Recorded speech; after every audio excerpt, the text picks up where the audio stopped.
बंगन वहागन असं काय म्हणू नका. मी आपला साधा माणूस आहे माणसातला. वहागन दबंग म्हणल्यावर कोणच यायचं नाही जवळ माझ्या. असो,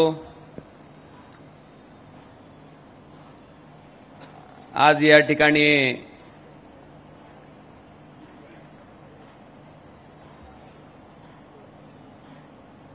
या मतदारसंघातील विविध विकास कामाचं लोकार्पण आणि शालेय मुलांना सायकलीच्या वाटपाच्या निमित्तानं जो कार्यक्रम या ठिकाणी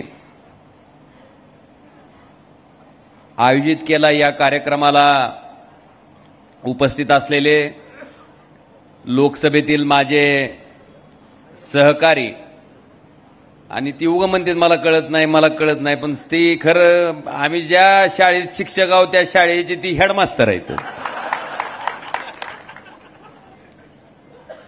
आणि पूर्ण देशात त्यांच्या नावाची जायंट किलर म्हणतात.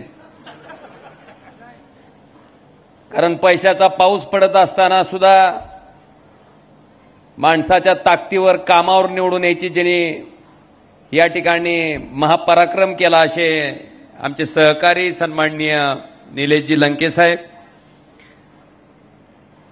आणि दादा, खऱ्या अर्थानं एखाद्या आमदारानं कशा पद्धतीनं एखाद्या तालुक्यात काम केलं पाहिजे. एक तरुण युवा आमदार ज्यावेळेस एखाद्या मतदारसंघाचं नेतृत्व करतो, त्या भागाचा विकास खऱ्या अर्थानं कशा पद्धतीनं केला पाहिजे याचं उदाहरण फक्त महाराष्ट्राला नव्हे तर पूर्ण देशाला दिलं जाऊ शकतं. असं काम ज्यांनी या मतदारसंघामध्ये केलं ते राष्ट्रवादी काँग्रेस शरद पवार पक्षाचे युवा नेते, महाराष्ट्राचं भविष्य आदरणीय रोहितजी पवार साहेब. मंचावर उपस्थित असलेल्या सगळ्या मान्यवरांची क्षमा मागतो आणि आपल्या सर्वांचा उल्लेख आदरणीय व्यासपीठ असा करतो. आणि व्यासपीठाच्या समोर उपस्थित असलेले दादांवर प्रेम करणारे, ज्याने विधानसभेत संधी दिल्याच्या नंतर त्या संधीचं सोन्यात रूपांतर ज्या रोहित दादांनी केलं, त्यांना आमदार म्हणून निवडून देणारे इथं बसलेले सर्व या भागातील तमाम वडीलधारी मंडळी, आमचे बालमित्र, तरुण मित्र, आमचे पत्रकार बांधव, बंधू आणि भगिनींनो, आज या ठिकाणी आल्याच्या नंतर आम्ही बघतोय, मला वाटतंय दादा, तुम्ही जर विकासाच्या आधी कसं दिसायचं जामखेड आणि विकासाच्या नंतर कसं दिसतंय ह्याचं एक जर चित्रफित तयार केली तर तेवढं पुष्कळ आहे. बाकीचं काय लय भाषण लांबलंच करायची गरजच नाही. अनेक विकास कामाची उद्घाटनं आम्ही करत आलो. अनेक इमारती आम्ही त्या ठिकाणी जी की आता पूर्ण त्या ठिकाणी लोकार्पण करायच्या परिस्थितीत आहेत ते बघितलं. आणि हे बघत असताना इथले स्मशानभूमीचं सुद्धा मला वाटतंय पंचक्रोशीत तिथं आजूबाजूला अशा पद्धतीचं स्मशानभूमी कुठंच नसल. आणि स्मशानभूमी करत असताना जी जागा लागणार होती, शासनाचा निधी तर आणलाय पण जागा मिळत नाही, लक्षात आल्याच्या नंतर स्वतः आर्थिक झळ सहन करून ज्यांनी ती जागा घेण्यासाठी मदत केली असे आपले कर्तव्यदक्ष आमदार रोहितदादा पवारांनी ती जागा घेतली. ती स्मशानभूमी त्या ठिकाणी आता आकाराला आलेली आपल्याला बघायला मिळते. हा सुद्धा उपक्रम आताच लंके साहेबांनी सांगितलं की आमदारांना असं करावं असं काही बंधन नाही.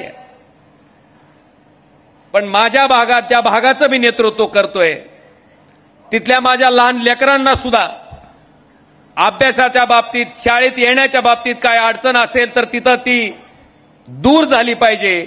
ह्या भावनेतनं आज जवळपास 2000 सायकलीचं वाटप या ठिकाणी आपण करतोय. ह्याच्या पूर्वी जवळपास 10,000 सायकलीचं वाटप या ठिकाणी आदरणीय रोहितदादांच्या माध्यमातून स्वखर्चातनं त्याने त्या ठिकाणी केलंय.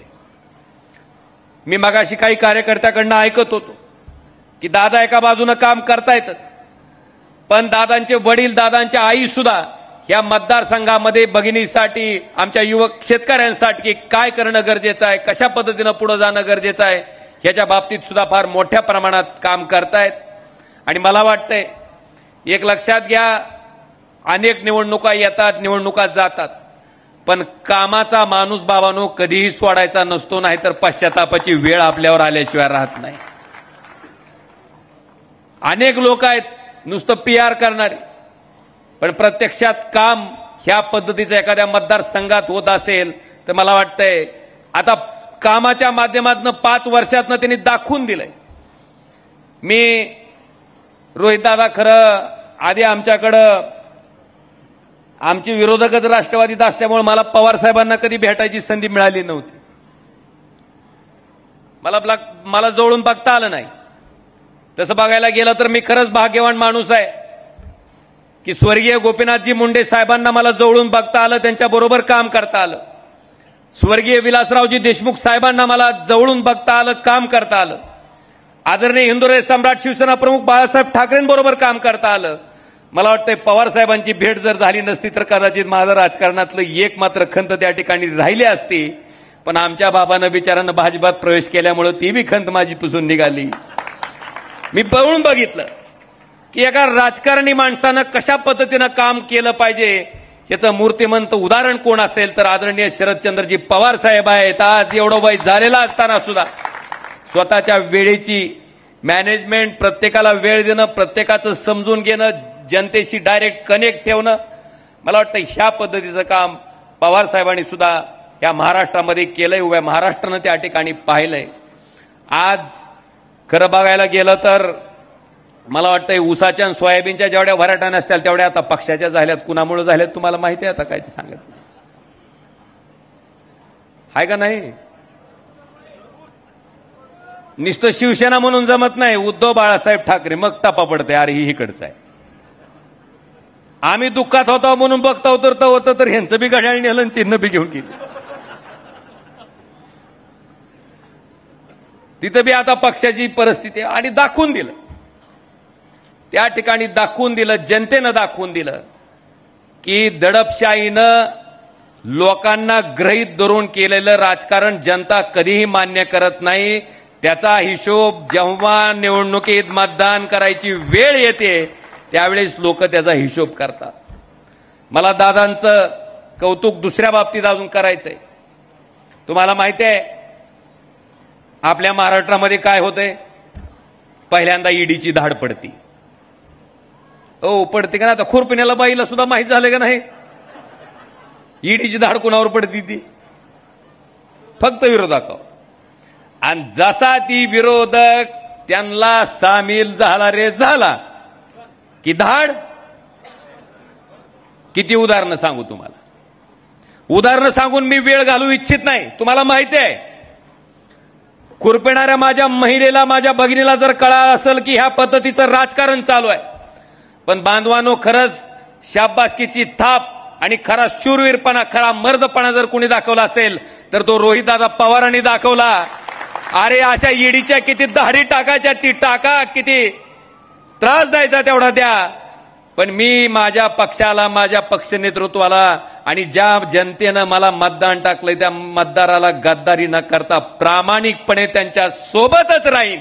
यांनी ज्या पूर्ण महाराष्ट्राला निक्षून सांगितलं आणि पालन केलं असं नेतृत्व मला वाटतं ह्या मतदारसंघाला आपल्याला लाभलेलं आहे.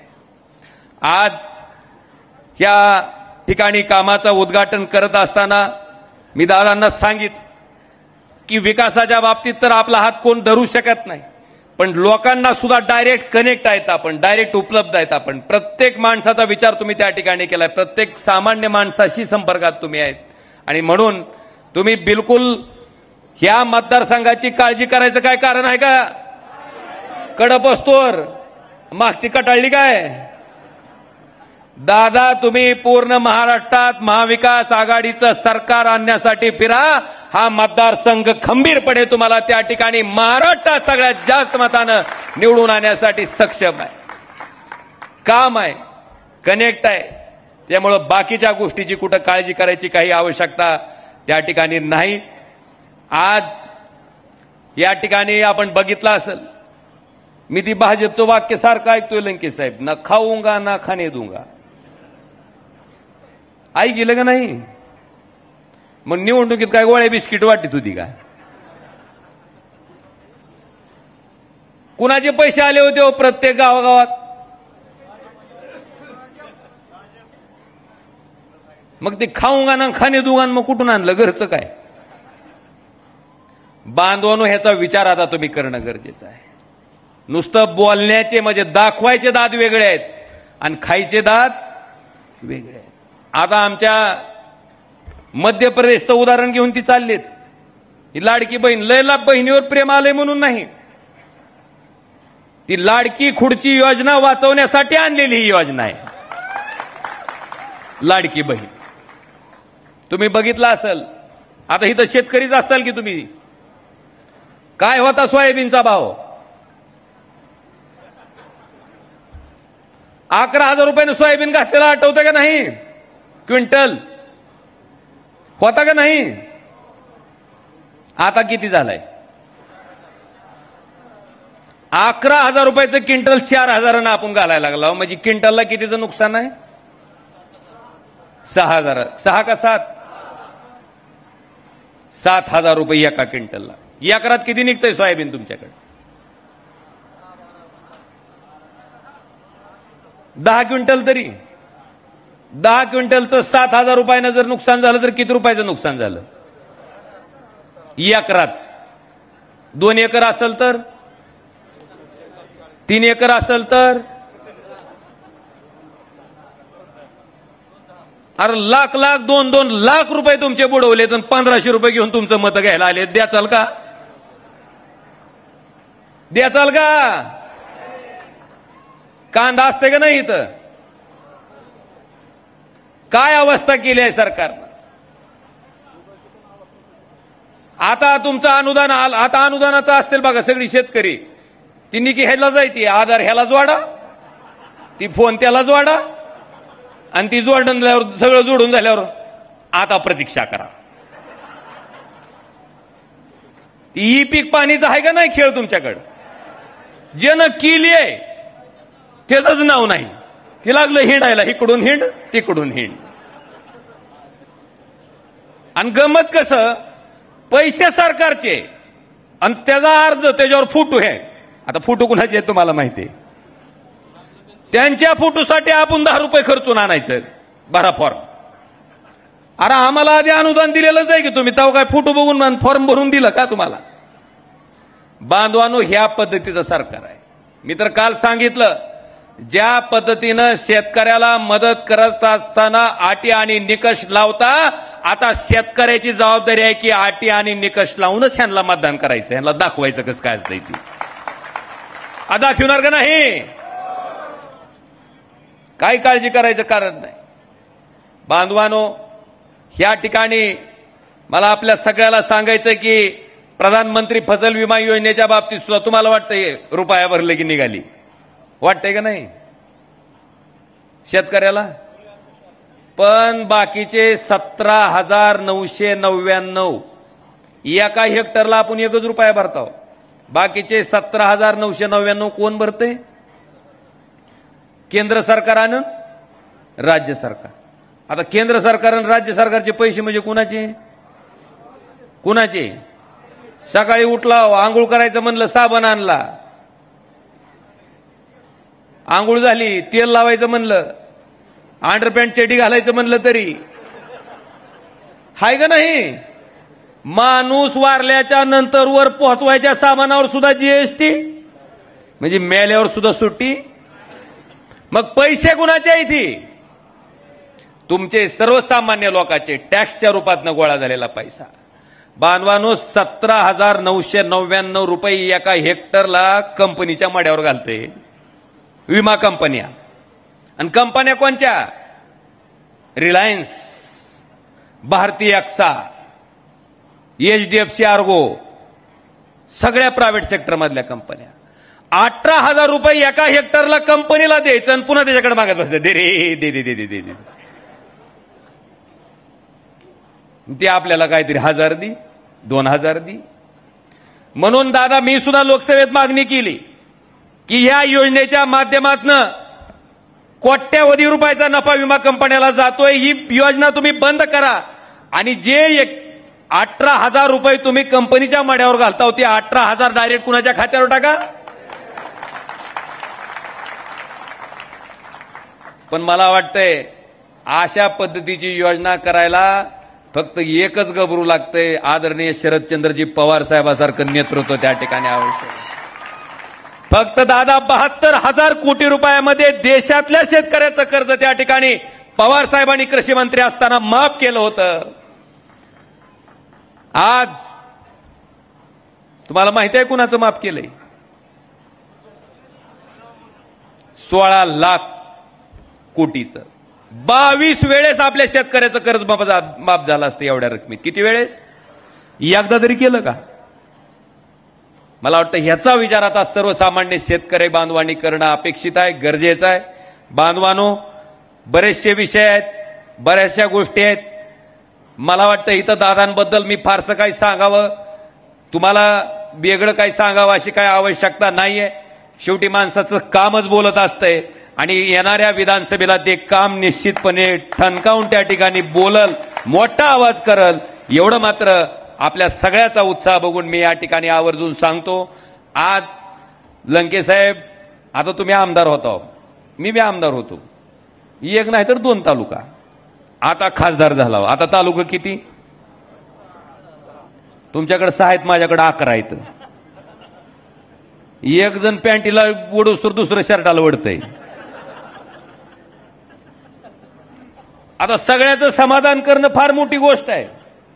मलाही वाटतंय सगळीकडे गेलं पाहिजे, सगळ्यांना भेटलं पाहिजे, बोललं पाहिजे, पण मर्यादा आहेत. आणि म्हणून लंके साहेब तुम्हाला म्हणलं आणि तुम्हाला सांगतो, खासदारानं जर सर्वसामान्य लोकांशी संपर्क ठेवला तर कुणी जरी आलं तरी त्याचा पराभव करू शकत नाही. माझ्या बाबतीत सुद्धा माझे कोट्यवधी रुपये देत होते, मताला 1000 घे, 2000 घे, मला हिनवायचे. ही काय खासदाराचं काम आहे का? लोकांना दाखविलं काय काम आहे ती खासदाराचं. सामान्य लोकांच्या अडचणीला, सामान्य लोकांच्या व्यथेला आपण जेव्हा अडचणीत असलेल्या माणसाच्या हाकेला ओ दिला तर सामान्य जनता कधीही ते विसरत नाही, कायमस्वरूपी लक्षात ठेवते. मला वाटतं हे जर मूर्तिमंत उदाहरण कुठं असेल तर ही ओमराजे तुम्हाला इथं दिसतंय. आणि म्हणून दादा तशाच पद्धतीचं काम आपण ह्या मतदारसंघामध्ये सुद्धा केलंय. निश्चितपणे इथली जनता आपल्याला अपेक्षित असला कौल दिल्याशिवाय राहणार नाही. आज ही सगळं बघून आम्हाला सुद्धा बऱ्याचशा कल्पना सुचल्यात दादा. आता तर तुमच्या सगळं मी आता भेटणार आहे सगळ्यांना की आमच्याकडे सुद्धा काय काय करता येतंय ती. आता बचत गटाच्या महिलाच्या बाबतीत त्यांनी सांगितलं की नुसतं बचत गट योजना शासनाची नाही राबवली तर त्यांना प्रोत्साहन दिलं, त्यांना मशनी दिल्या की तुम्ही काय तयार करायचं आणि तयार झालेला माल विकण्यासाठी मार्केट सुद्धा उपलब्ध करून द्यायची जबाबदारी मला वाटतं इथं दादांनी त्या ठिकाणी स्वीकारलेली आहे. इतक्या चांगल्या पद्धतीचं काम आहे. निश्चितपणे दादा आपला सुद्धा आमच्याकडे जिथं जिथं कुठं लागल तिथं निश्चितपणे हक्कानं आम्ही तुमच्याकडे आता आमचा बोजा पडलाय तुमच्यावर आणि आपणही तितक्या ताकदीनं मदत कराल ही आशा या कार्यक्रमाच्या निमित्तानं बाळगतो. आणि अतिशय दैदिप्यमान अशा पद्धतीचं म्हणजे तुम्हाला फरक दिसतंय का नाही? हो कडपस्तोर जाणवतंय का नाही? मग पहिलं तसंच दणकं खात जायचंय का कसं? चांगल्याला चांगलं म्हणलं पाहिजे का नाही? जी चांगलं काम करतंय त्याच्या पाठीवर शाबासकी मारली पाहिजे का नाही? आणि लोकशाहीमध्ये सगळ्यात मोठी शाबासकी जर कुठली असती तर सार्वत्रिक निवडणुकीत पडणारी मतं त्या लोकप्रतिनिधीचा उत्साह वाढवत असतील. बांधवांनो, आता ह्यांचं 5 वर्षाचं काम संपलंय. आता जबाबदारी तुमची आहे, तेवढी तुम्ही ताकदीनं पार पाडा एवढीच अपेक्षा आपल्या सगळ्याकडनं व्यक्त करतो. आणि या कार्यक्रमाला येता आलं, तुमच्या सर्वांबरोबर संवाद साधता आला, त्याच्याबद्दल संयोजकाचे आभार मानून मी आपल्या सगळ्यांची रजा घेतो. धन्यवाद. जय हिंद, जय महाराष्ट्र. सर्वांनी जागेवरती थांबा. सायकल वितरण तत्पूर्वी मान्यवरांचे सन्मान केले जातात. सर्वांना विनंती आहे, आपण सन्मान घेत आहोत. सर्वांनी खाली बसा.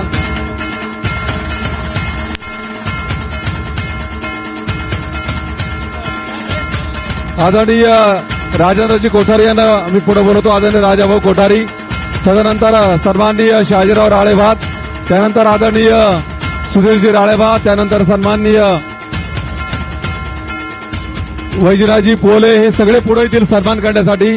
तदनंतर आदरणीय उत्तमभाई पोरेशी, आदरणीय रमेशजी आजबे, अमोलजी राळेभात, कैलासजी वराट, प्रशांत राळेभात, सन्माननीय राहुल बेदमोता, वसीम सय्यद, राजेंद्र गोरे, आदरणीय बाबासाहेब मगर, श्री प्रकाश काळे, श्री हरिभाऊ आजबे, श्री महेश राळेभात, संदीप गायकवाड, श्री सागर जगताप, हर्षल डोके, संजय डोके, अनिल बाबर, श्री सतीश शिंदे, सुरेश पवार, श्री महेंद्र राळेभात, श्री नसाळे, श्री संजय डोके, अमिल गिरमे, घनश्याम आढाळे, कुंडल राळेभात, विकास राळेभात, निखिल आपा गायतडक, चांद तांबोळी, आदरणीय संदीप, आदरणीय रघुआबा काळदाते, आदरणीय अमोलजी लोहकरे, हरिभाऊ बेलेकर, देवदास महाडिक, अर्धवटून करा, गर्दी करू नका. आणि आदरणीय सायकल वाटप लगेच इथे होईल. माझ्याकडे यादी आलेली आहे, कुणी जागचं हलू नका. माझ्याकडे यादी आहे, इथेच सायकल वाटप होईल, कुणी जाऊ नका. आदरणीय ओमराजेंचा सन्मान केला जातोय, अर्धवर्तुळ करा. याच ठिकाणी सर्वांनी बसा, सर्व विद्यार्थी याच ठिकाणी सायकल वाटप केलं जाईल.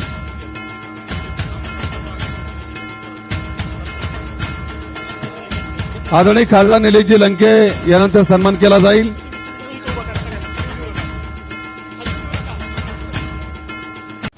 तर अर्धवर्तुळ करा, सर्वांनी अर्धवर्तुळ करा.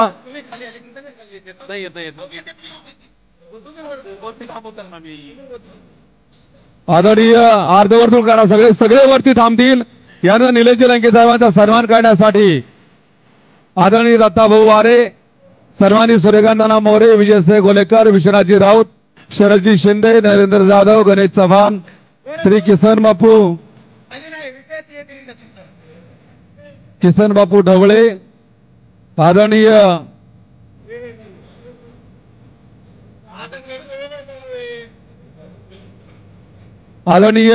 हनुमंत पाटील, आदरणीय श्रीकांत लोखंडे, रामहरी गोपाळगरे, श्री राजेंद्र पवार, श्री दीपक पाटील, श्री कांतीलाल वाळुंजकर, अरुण गाळेकर, अशोक गीते, अमर वायकर, चंद्रकांत गोलेकर, नितीनजी ससाने,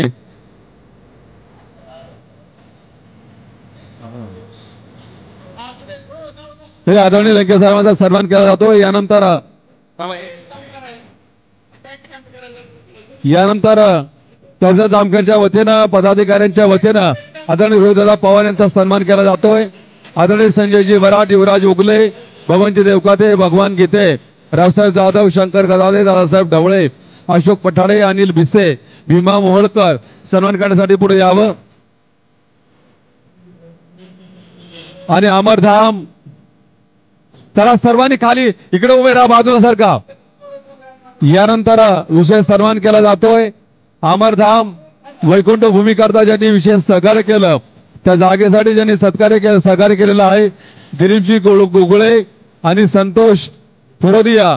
आणि यासाठी आज आमदार रोहितदादा पवार यांनी सहकार्य केलेलं आहे. या तिन्ही मान्यवरांचा सन्मान ओमराजे निंबाळकर खासदार आणि आदरणीय निलेशजी लंके साहेब विनंती आहे करावेत. आदरणीय दिलीप शेठ गुगळे, संतोषजी फिरोदिया जागा घेण्यासाठी आदरणीय रोहितदादा पवार आपण सहकार्य केलेलं आहे. इथे दादा इथेच थांबा, खाली पदाधिकारी येऊ नका, खाली येऊ नका अजिबात. इथे थांबा, दादा मध्यभागी या, दादा मध्यभागी या, आदरणीय दादा मध्यभागी या. यानंतर प्रीतम काळे यांनी करसामधून विद्याना नदी आणि शंकर मोती पाठीमागे ध्यानमंडळ बसवले, त्यासाठी आदरणीय अक्षय खेळे आणि सहकारी प्रीतम खेळे यांनी सन्मान घेण्यासाठी पुढे यावं. त्यानंतर आदरणीय सचिनजी खेत्रे डीवायएसपी पदी निवड झालेली आहे, डीवायएसपी पदी त्यांना विनंती आहे सचिन खेत्रे सन्मान घेण्यासाठी पुढे यावं. यानंतर जयराम झेंडे सेटेट परीक्षा उत्तीर्ण झालेला आहात, आपला सन्मान केला जातोय, कृपया आपण पुढे यावं.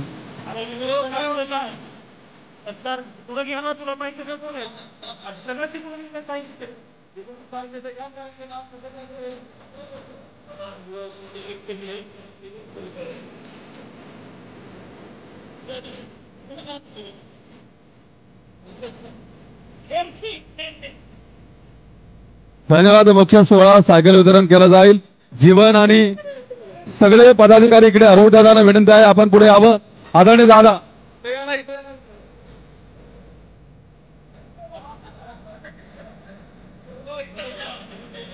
आदरणीय राजांना विनंती आहे कृपया आपण पुढे. आदरणीय फिरोदिया शेठ, आदरणीय दिलीपजी गुगळे शेठ यांना विनंती आहे आपण पुढे यावं. वैकुंठ भूमीसाठी आपण जागा दिलेली आहे. आदरणीय संतोषजी फिरोदिया, आदरणीय संतोषजी फिरोदिया, दिलीप शेठ गुगळे आणि आदरणीय रोहितदादा यांचाही सहभाग ही जागा देण्यामध्ये आहे. या तिघांचाही सन्मान करा अशी विनंती आहे.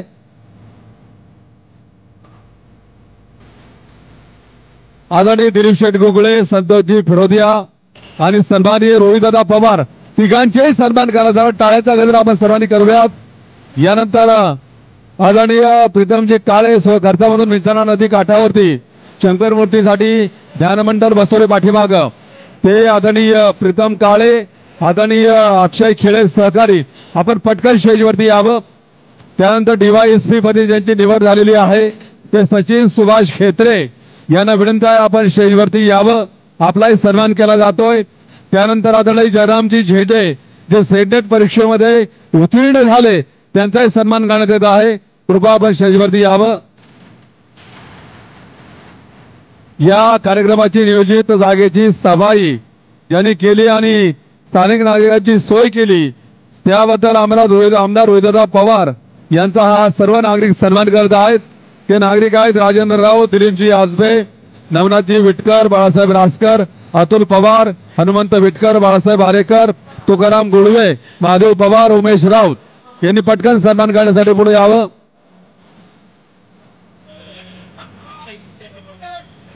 यानंतर प्रादेशिक स्वरूपामध्ये सायकल वाटप केलं जात आहे. मी आदरणीय दादा ओमराजे आणि निलंगे लंके साहेबांना विनंती करतो आपण मध्यभागी यावं. शाळांचा नामोल्लेख केला गेलेला आहे. या शाळांना नामोल्लेख केला गेला. बाकीच्या सर्व शाळा इथेच थांबा. शेवटच्या विद्यार्थ्यांना सायकल देईपर्यंत आम्ही सगळेजण इथे थांबणार आहोत. तुम्ही कोणी जागचे जाऊ नका. सर्वांना या ठिकाणी जागेवरती सायकल दिली जाईल. तुमचे आमचे प्रतिनिधी म्हणून हे सगळे मान्यवर आहेत, हे विद्यार्थी आहेत, ते त्यांना वितरित केलं जात आहे.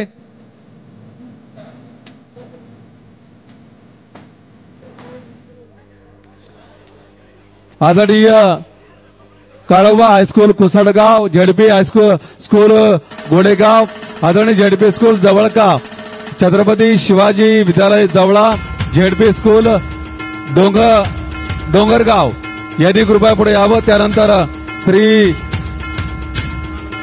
नांदना देवी विद्यालय नानद पटकन पुढे जा. ज्याचं नाव घेतं त्यांनी पटकन पुढे जावं. पटकन पुढे जा. यानंतर श्री नंदना देवी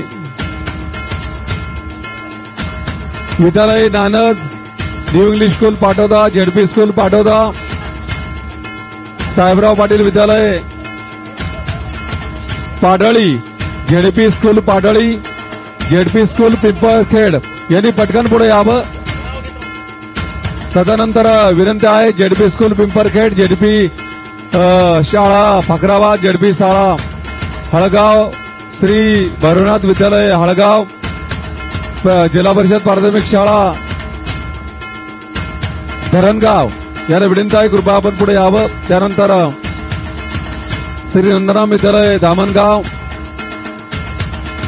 Panchkroshi high school Naigaon, ZP school Telangsi, Jijamata विद्यालय देवदैठण, चैतन्य विद्यालय पिंपळगाव उंडा हे पहिल्यांदा येतील. बाकीच्या जागेवरती थांबा, गडबड नको.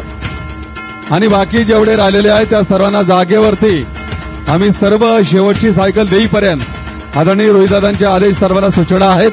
शेवटची सायकल वितरित होईपर्यंत आम्ही कुणीही जागा सोडणार नाही. त्याच्यामुळे तुम्ही जागेवरती थांबा, जाऊ नका. यानंतर चैतन्य विद्यालय पिंपळगाव उंडा, जिल्हा परिषद प्राथमिक शाळा बांध बुद्रुक यांनी यावं. यानंतर जिल्हा परिषद शाळा मोहरी, प्रदीप कुमार विद्यालय बांगर मोहा, new English school Rajouri, ZP शाळा शिऊर, श्री भैरवनाथ विद्यालय शिऊर, श्री साकेश्वर विद्यालय साकत, जिल्हा परिषद शाळा साकत, जिल्हा परिषद शाळा सावरगाव, श्री कगाळे विद्यालय सोनेगाव, येलेना लना हाऊसिंग विद्यालय जामखेड, कन्या विद्यामंदिर जामखेड, नागेश विद्यालय जामखेड सर्वांची नावं घेतलेली आहेत. बाकी सगळे जागेवरती थांबा.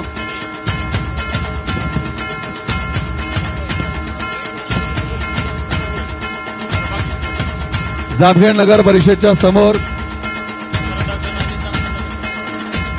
खरडा गण आणि जामखेड नगर परिषद हद्दीमधील सायकल वितरित केल्या जातील. नरेंद्र जाधव यांना विनंती आहे आपण नंतर आभार प्रदर्शन करावं.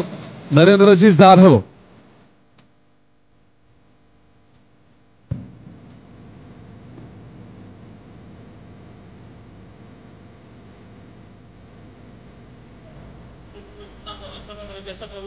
हरणगाव आणि जवळा गडाचं सायकल वाटप सामाजिक सभागृहाच्या तिथे होईल. तिथे यादी गेलेली आहे. तिथे माणसं आहेत. शिक्षकांनी जावं. त्यानंतर भूमिगत गटाचं भूमिपूजन 67 कोटी रुपयाचा हा बहुआयामी हा प्रकल्प आहे. आदरणीय खासदार ओमराजे निंबाळकर साहेब, आदरणीय खासदार निलेशजी लंके साहेब आणि कार्यसम्राट आमदार रोहित दादा पवार विनंती आहे. भूमिपूजन गटार 67 कोटी रुपयांचा हा प्रकल्प आहे. स्टेजच्या पाठीमागं कृपया आपण सर्वांनी जावं.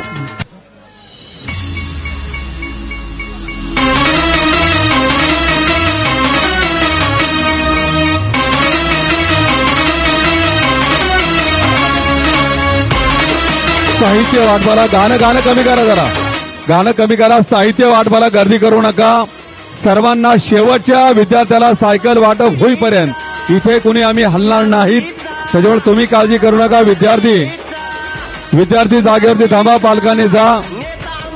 एवढं सगळं ऑनलाईन फोटो शूटिंग आणि व्हिडिओ शूटिंग यांनी केलेलं आहे. ते आमचे सहकारी मित्र कोमल फोटो स्टुडिओ, व्हिडिओ शूटिंग आणि इव्हेंट यांच्या माध्यमातून ही सर्व सुविधा उपलब्ध करून दिलेली आहे. त्यांचे धन्यवाद.